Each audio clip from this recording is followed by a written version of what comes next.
Hello everyone, and welcome back to the channel.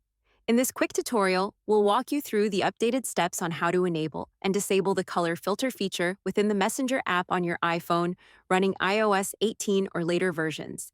This accessibility option allows you to adjust the color display within the app to better suit your visual preferences.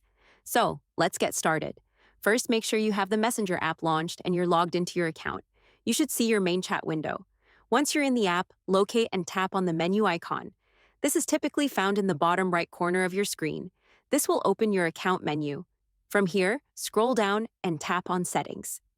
Within the Settings menu, look for and tap on Accessibility. Now you'll find yourself on the Accessibility screen. Here, tap on Color Filter. On the Color Filter screen, you'll see a range of different filter options. These include True Color, which is the default, as well as options like Tritanopia, red-green for Protanopia, red weak, and Deuteranopia, green weak.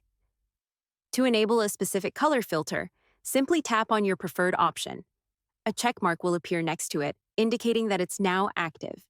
When a color filter is enabled, it's important to note that while it adjusts the color spectrum within the Messenger app, including the color of your active status indicator, it will not affect your profile pictures or any other media within the app. Everything else will remain visually unchanged. And that's all there is to it.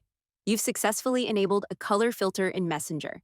To disable it, simply navigate back to this color filter screen and tap on True Color. This will revert the color settings back to the default. So, there you have it. A quick and easy guide on how to enable and disable the color filter feature in the updated Messenger app on your iPhone running iOS 18. This can be a valuable tool for users with specific visual needs or simply those who prefer a different color scheme. If you found this video helpful, please consider giving it a thumbs up and subscribe to help our channel grow. Thanks for watching, and we'll see you in the next one.